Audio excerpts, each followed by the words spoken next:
Hello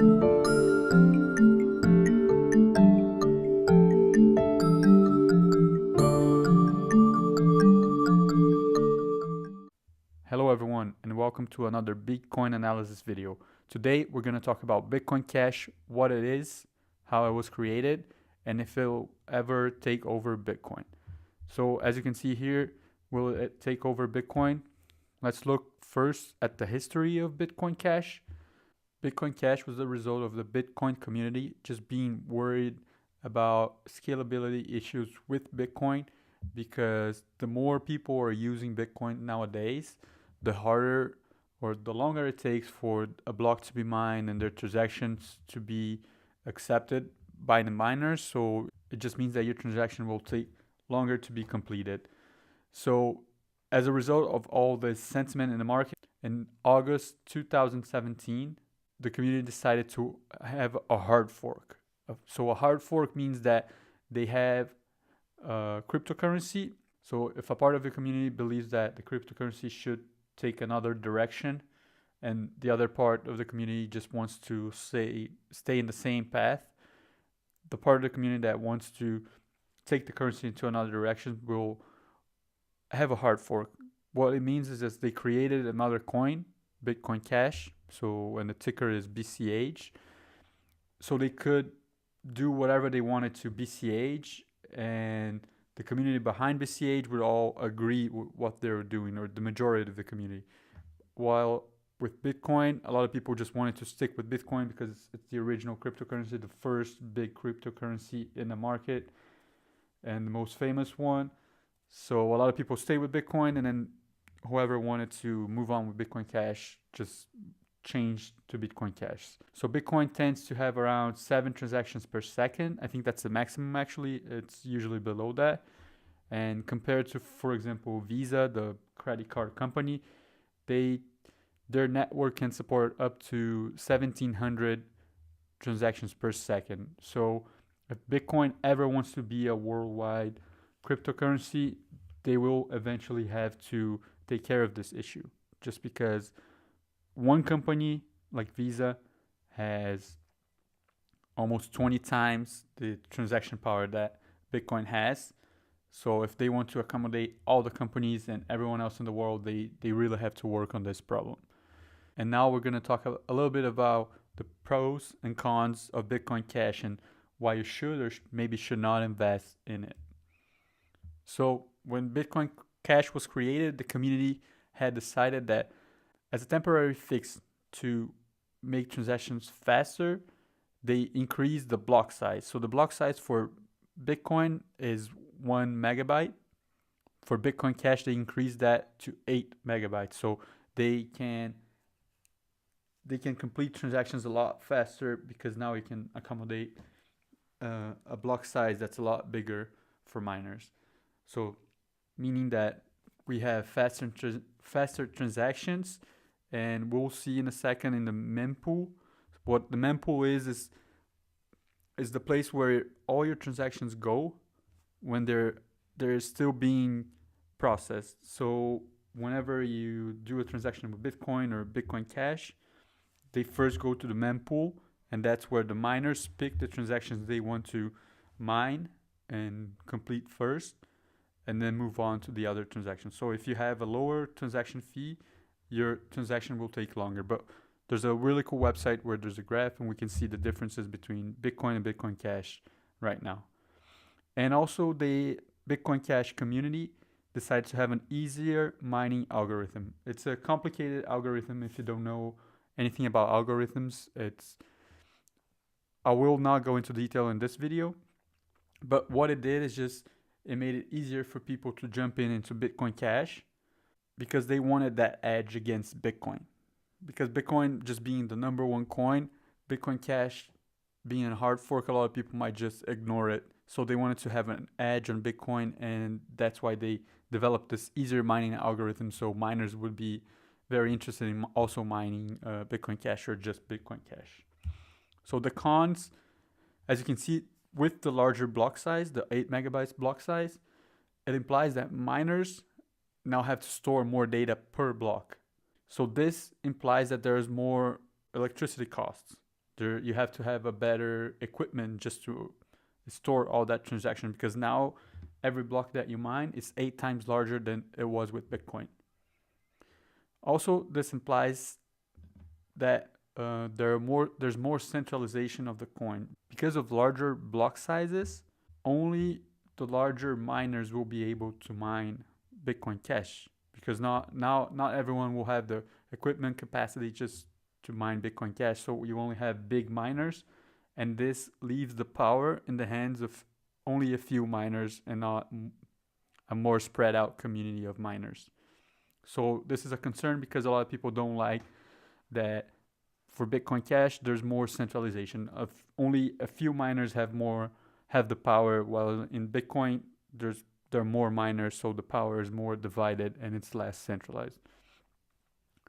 And with the easier algorithm that we mentioned before, they actually had problems with that, because what it did, it froze transactions for a while, because this easier mining algorithm allowed miners to choose when to mine transactions, but then as soon as those transactions were mined, they would jump back into Bitcoin, and all of the Bitcoin Cash transactions would be frozen because everyone would jump back into Bitcoin, just because the algorithm is easier to deal with, and wait until transactions stacked up, and then they would jump back again into Bitcoin Cash.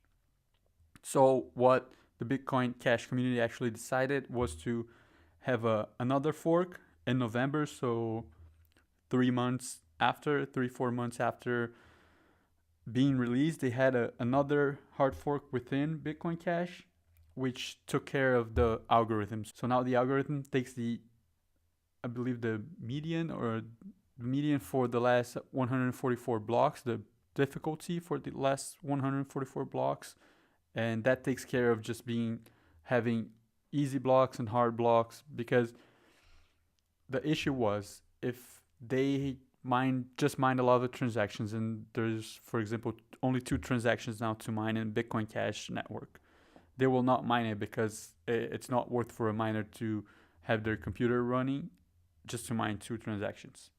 So they would jump back into Bitcoin until more transactions were available in the Bitcoin Cash network, and that froze transactions for these periods. You had periods where transactions would go really fast because everyone jumped into Bitcoin Cash, and then you had times that no transactions were being completed. So with this, I want to show you guys a few cool graphs. So the first one is this one. So this is the mempool for Bitcoin. This is actually a couple days ago. Let's see, May 2nd, as you can see on the top, and starting at around 4 o'clock. So you can see the different colors are just the different fees the transactions were being created. So you can see that the higher the colors up top just mean that higher fees, and then those are the transactions the miners want, because then they can mine it real fast and then move on. So as you can see, for example, if you had a transaction with a very low, it would take you a few hours to get your transaction completed. So here around 9:30 o'clock. And maybe if you try to complete your transaction before 4 o'clock, it will take you at least 5 hours to get your transaction through the network completed. And for a cryptocurrency nowadays, with so many other cryptocurrencies having fast transaction times, lower cost, waiting 5 hours to have your transaction go through, it's a long time. It's a very long time. So here so this is for Bitcoin. This website here, Johan Hoenig, it's good because then you have the comparison with Bitcoin Cash and Litecoin if you want. So let's click on Bitcoin Cash, and I'll show you the difference. So we were on May 2nd. Let's select May 2nd here. And this is the difference with Bitcoin Cash. You have these larger spikes, but those spikes never last more than 2 hours. So this one, for example, at 9:20-ish, 15, and at around 10:15, it was all had been completed. All transactions had been completed. So you have these small spikes, but then you never have that clogged network like you have in Bitcoin. So this is a cool website. This is another website that's very useful for comparing both currencies. This is the average block time for Bitcoin and Bitcoin Cash. So you can select here different coins, cryptocurrencies. As you can see, beginning February this year until now, it's been about the same. It's about 8 to 10 minutes, the block time. But again, remember that the block size for Bitcoin Cash is a lot larger. So they're actually processing more transactions in less time. If we were to take the average transaction per minute per second, because Bitcoin Cash is completing more transactions per block. They also have the average transaction fee, and this is a big one because Bitcoin Cash has lower transaction fees compared to Bitcoin. As you can see here, the blue line is Bitcoin, and in February, middle February, they had an average transaction fee of $3, while Bitcoin Cash had a transaction fee of around 20 cents, and it spiked to 6.20. It's going down, not a few weeks ago, to almost $4, and Bitcoin Cash just has transactions below the 10 cents mark nowadays. You can see 3 cents, 4 cents, 7. So this is another pro for Bitcoin Cash, is just the very low transaction cost for its network. So this is a lot more appealing to people wanting to make transactions, and they don't know if they should use Bitcoin or Bitcoin Cash. And this is the last website, which is cool, is just live unconfirmed transactions going into the mempool. This is for Bitcoin. So here you have the number just changing live. So always increasing the number of transactions that are being added to the mempool for Bitcoin. So this part right here, and this is the live number getting in, and you have all the information right here. So these are all cool tools to check out. I'll list all of them in the description below. If you like this video, if you like what I'm doing with this channel, please leave a like, leave a comment, subscribe, and I'll see you in the next one.